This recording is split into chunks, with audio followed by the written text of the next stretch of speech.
Fenêtre sur cœur, avec l'association Donner la main, don de soi. Jean-Marc Roffa.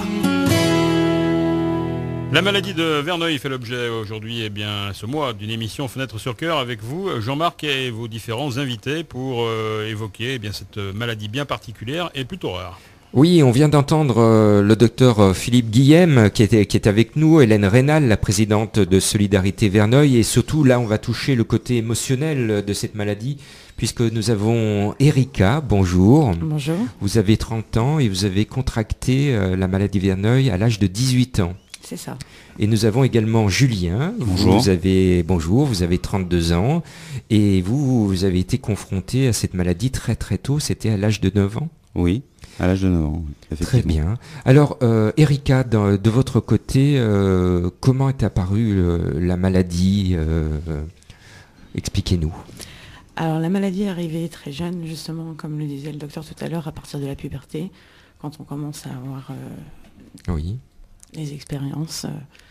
Donc, ce qui est le plus difficile, c'est déjà au lycée, parce que déjà, on se cache. D'accord. Et par rapport au parcours de l'école, ce qui est le plus difficile, c'est de pouvoir être à l'école tous les jours. D'accord. Le stress des examens. Alors, qu'est-ce qui s'est manifesté, les premiers symptômes chez vous? Les symptômes, donc des petits boutons, comme des petits boutons d'acné au D'accord. niveau de l'aisselle. Donc on se demande, on se pose des questions, on se dit que c'est la puberté, justement, que c'est le début. À qui vous avez posé des questions? À vous-même ou... Au médecin, au début. médecin. Je me suis dit, bon, on est jeune, c'est le début, des petits boutons, la puberté, c'est tout à fait normal. Donc bon, on se pose pas trop de questions. Puis finalement, ça réapparaît de plus en plus gros, de plus en plus douloureux surtout, de plus en plus de difficultés à bouger. Donc là, on se pose beaucoup plus de questions, on retourne voir le médecin.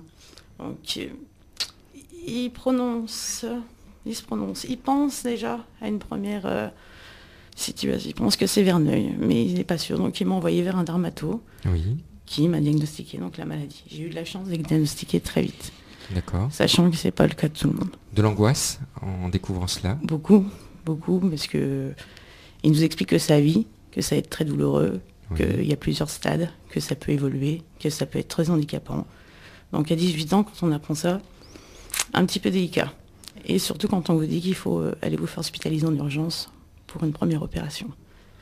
Alors pourtant vous êtes une charmante jeune femme, vous êtes toute Oui. mignonne, donc ça veut dire qu'il ne faut pas désespérer non plus.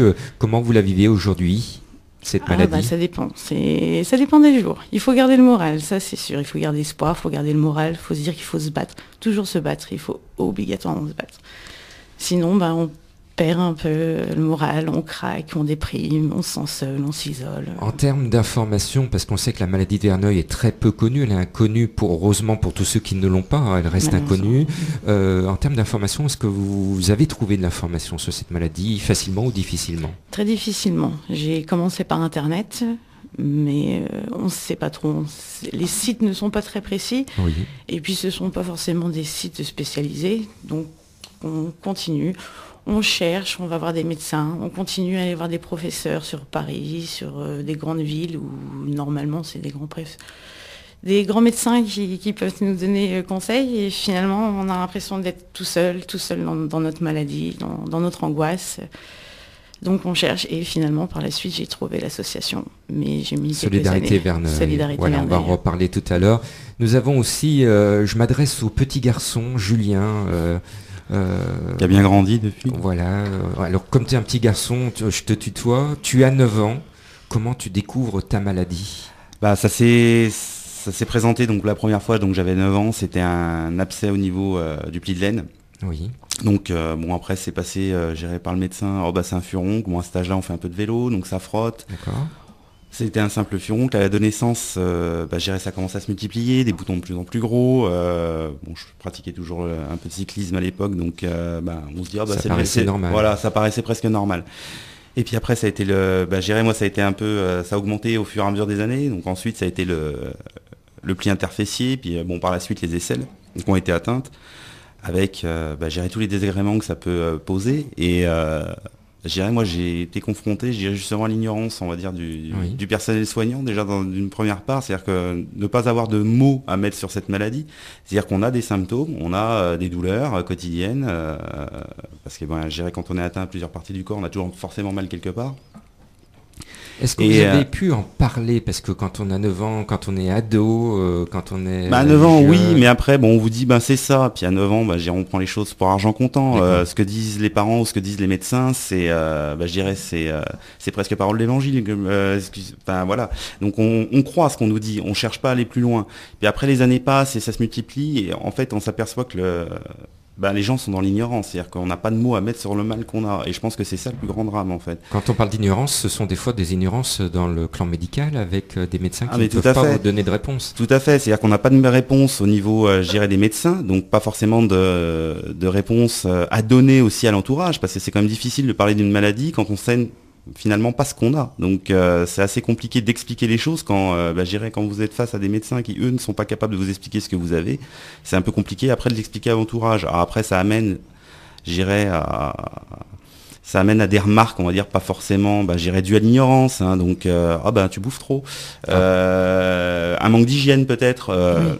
Et au final on est moi ça c'est ça que j'ai surtout mal vécu, c'est-à-dire les remarques finalement bêtes et méchantes qu'on peut entendre, par rapport à cette pathologie et qui finalement n'ont pas lieu d'être, puisque de ce que j'ai pu voir au travers de l'association, j'ai rencontré plusieurs malades, je vous dirais, il n'y a pas plus propre que quelqu'un qui a la maladie de Verneuil, parce qu'on a tendance à se laver même plus que la moyenne des gens, quoi. Et moi, si vous voulez, face à cette ignorance et cette maladie, j'ai fini par apprendre à vivre avec. C'est-à-dire que les douleurs, je m'en suis accommodé. Oui. Je suis quelqu'un, je vais assez facilement vers les autres, donc je me suis pas laissé, on va dire, manger par la maladie à ce niveau-là. Alors moi, la richesse de votre propos, parce qu'on s'adresse surtout aux jeunes qui découvrent cette maladie, certains vont jusqu'au suicide. D'autres s'isolent beaucoup, ils ne suivent plus leurs études. Alors quels seraient les conseils, vous, de jeunes, d'ados, quel message vous pouvez leur diffuser pour qu'ils n'arrivent pas à ces extrémités? Voilà. Il faut en parler déjà pour commencer, c'est bête. Mais à qui là, maintenant, on a l'association qui est là. Parce que des fois, on n'ose pas en parler à papa, maman, on n'ose pas en parler à son petit copain ou à sa petite copine. Ça peut toucher aussi des parties très intimes, donc on n'ose pas toujours en parler. Donc on parlait déjà, on a l'association qui est là pour aider, pour accompagner, pour orienter. Alors vous, Erika, vous êtes engagée dans l'association? Oui, j'ai la chance d'être correspondante en Champagne-Ardenne, de Solidarité Verneuil. Eh bien, on va se retrouver dans quelques instants pour parler des solutions, parce qu'on est là pour apporter de l'espoir dans cette émission Fenêtre sur Cœur sur Lyon Première. Eh bien, on donnera la parole au corps médical, puisque la clinique Val d'Ouest est représentée aujourd'hui dans cette émission. On se retrouve dans quelques instants, Gérald. Oui, Jean-Marc, et pour se renseigner, d'ores et déjà, on peut aller sur le site internet solidarité-verneuil.org ou appeler le 06 27 44 77 60. Et puis rendez-vous également sur le site internet de Donner la main, don de soi. À tout à l'heure. Retrouvez Fenêtre sur Cœur en podcast sur le site www.lyonpremière.info.